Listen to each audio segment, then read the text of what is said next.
is not the one that we're looking for, but a good fish nonetheless. We're gonna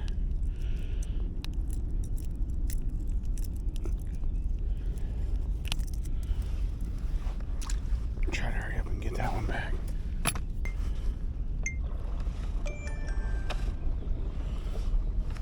It's a little one.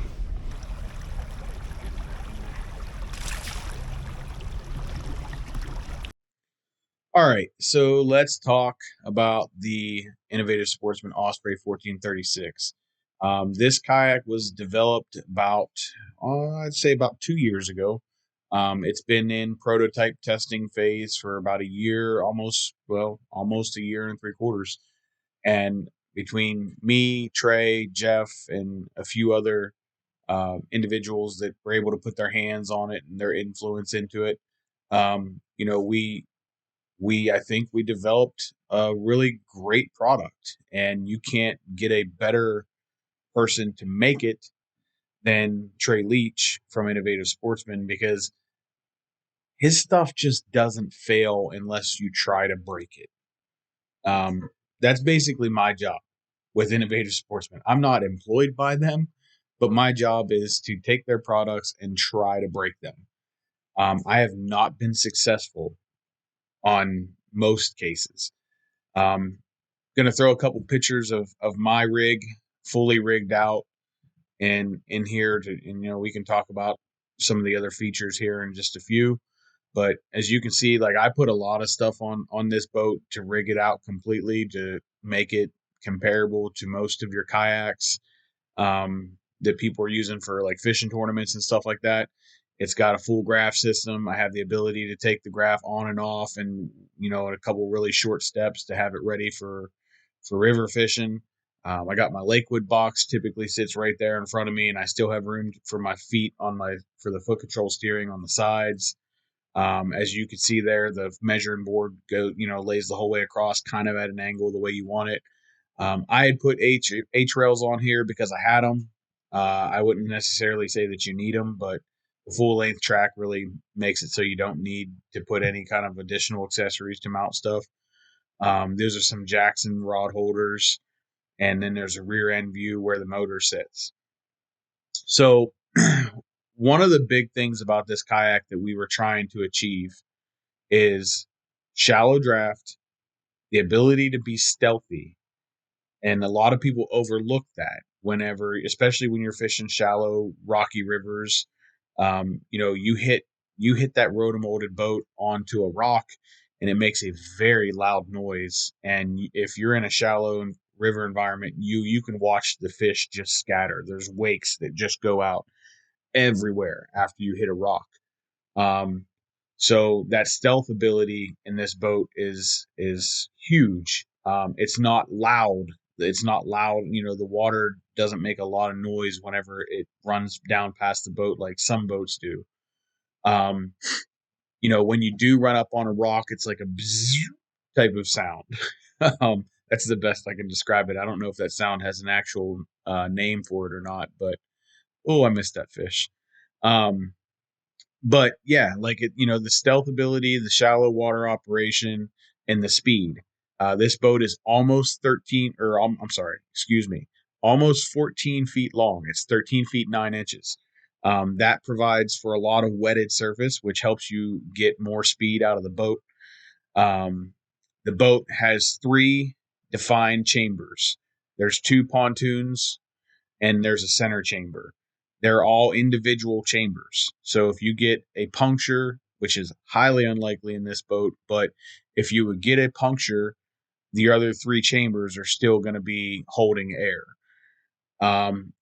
Talking about the highly unlikely of getting a puncture, the reason why you're not going to probably get a lot of punctures, if any, this boat is reinforced on the sides, the side area where you land fish, the side areas where you'll, maybe hit a rock or, go past something that might be sticking up out of the water. It's reinforced in those high wear areas. It's also reinforced on the underside of the main chamber. That's important for whenever you're running up on rocks. The caveat to that reinforcement is the boat is a little heavier than most inflatables. So it's not going to be your typical 40 or 50 pound inflatable. We're talking about 2 layers of a 1000 denier fabric that are designed to keep your boat from having punctures. And this material is very similar. If you've ever experienced a whitewater raft, it's very similar to that. I believe it's some sort of PVC. I don't know what it stands for. Please review the website for Innovative Sportsman, and it will tell you about all that stuff. But the 3 chambers make it, so you're not going to be sinking out there on the water if you would get a puncture in one of them. And like I said, the reinforcement makes it so the punctures are very unlikely anyway. Super stable.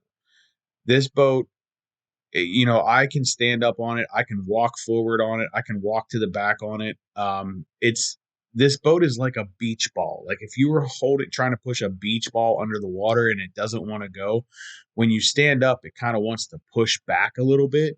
When you get used to that feeling, you can jump up and down on this boat and walk back and forth as long as you're aware that what it's going to do to your weight. It's going to push back.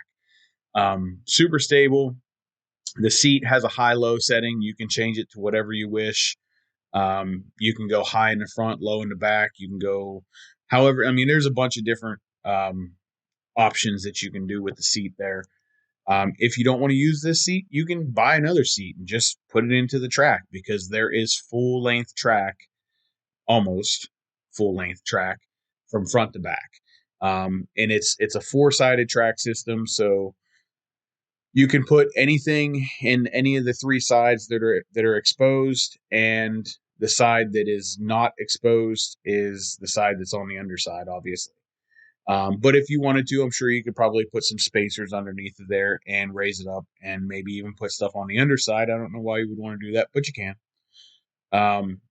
This boat is a clean slate for you, the rigger, to do whatever you would like with it and have a very unique, one-of-a-kind fishing platform that you've made for yourself. So let's watch me lose some fish. We might catch a couple, but we're going to watch me lose some fish.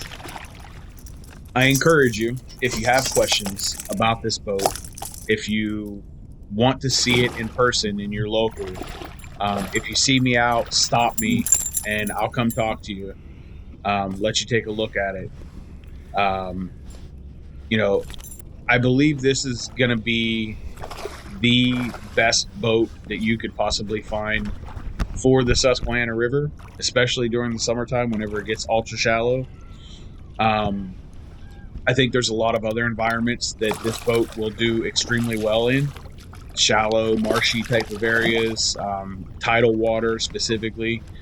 As you could see in the beginning of this video, it doesn't do bad in chop. That was a 25, 30 mile an hour wind day, and I was just spearing, white caps basically. It doesn't do bad in chop. And the only downfall I would say about this boat is the fact that it does not do well in wind. I'm going to show you some ultra shallow here. We're talking this clip right here that I'm getting ready to show you. I'm in maybe 3 to 4 inches of water going down over a little ledge system there. If you look closely, you can see the bottom of the river right there. Like my paddle barely went in the water. But this boat, listen, nothing. There was no, I mean, listen to me hacking up a lung. It didn't drag. So I'm sitting in maybe 4 to 6 inches of water right here, and I'm able to stay in my boat and not be dragging my kayak and making all kinds of crazy noise, fishing areas that other people aren't going to be able to fish because they can't get there stealthily. I don't know if that's a word, but they can't get there to fish them the way that I'm going to be able to do. And that's going to be a huge advantage for this boat in places like the Susquehanna and, other ultra shallow type of areas where fish will sometimes be. So, again, like I said, I encourage you, if you have questions, please reach out to me. Leave a comment on this video and we can talk about it. We can use the comments as a message board of sorts for people. No. that was very unfortunate. I lost a big fish right there. But I appreciate you guys watching. I want you to reach out to me if you have questions, and let's see how many of these boats we can get in production for Trey.